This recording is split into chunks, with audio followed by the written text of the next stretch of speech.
सत्संगतीच्या योगे मन पैक्यावर गुंतून राहत नाही.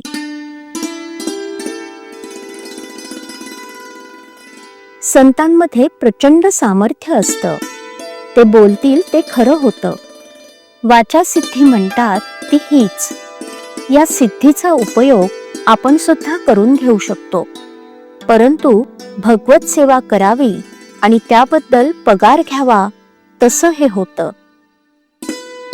कामधेनूवर ओझं टाकावं हे बरं वाटेना म्हणून वाटेने घोडा येत होता तो घेतला आणि कामधेनू देऊन टाकली तशासारखं होतं.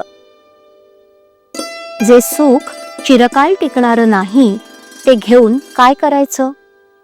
हाडांची काडं करून स्वर्गसुख हाती आलं पण कालांतरानं ते नाश पावणार, मग ते घेऊन काय करायचं? पैक्यासारख्या निर्जीव वस्तूत आपलं मन किती गुंतून राहतं.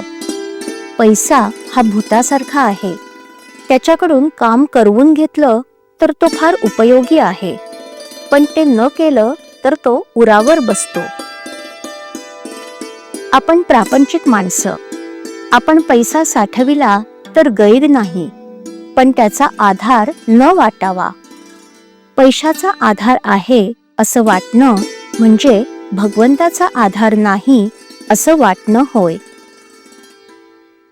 आपल्या जवळचा पैसा आपण होऊन कुणाला द्यावा असं मी म्हणत नाही, पण चोरानं तो चोरून नेला तर रडत बसू नये किंवा कोणी मागायला आला तर त्याला नाही म्हणू नये. त्याला काहीतरी द्यावंच. पैसा प्रपंचाला पुरेसा असावा. म्हणजे किती?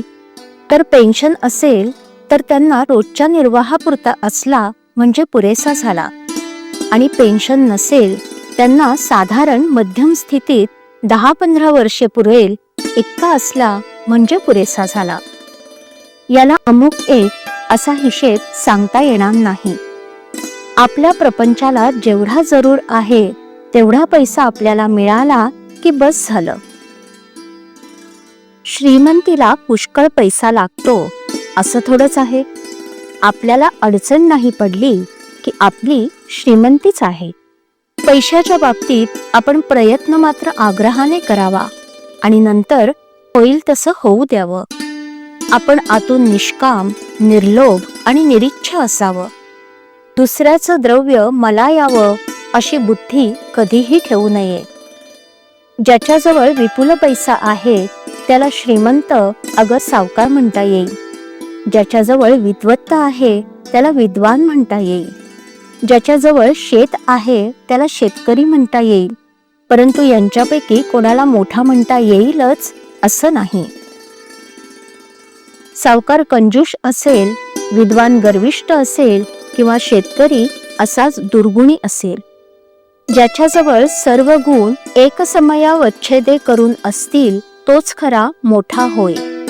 सर्व गुण भगवंताच्या ठिकाणीच असू शकतील. म्हणून त्याला ज्यांनी आपलासा केलं तेच खरे मोठे बनतात. अशा लोकांना संत म्हणतात. आपण संतांचे होऊन राहावं, त्यात आपलं कल्याण आहे.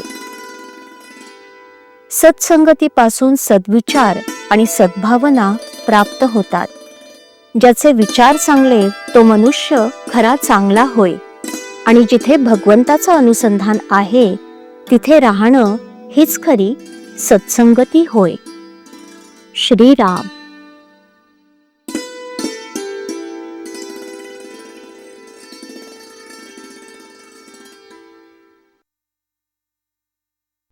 श्रीराम जय राम जय जय राम. श्रीराम जय राम जय जय राम. श्रीराम जय राम जय जय राम. श्रीराम जय राम जय जय राम. श्रीराम जय राम जय जय राम. श्रीराम जय राम जय जय राम. श्रीराम जय राम जय जय राम. श्रीराम जय राम जय जय राम. श्रीराम जय राम जय जय राम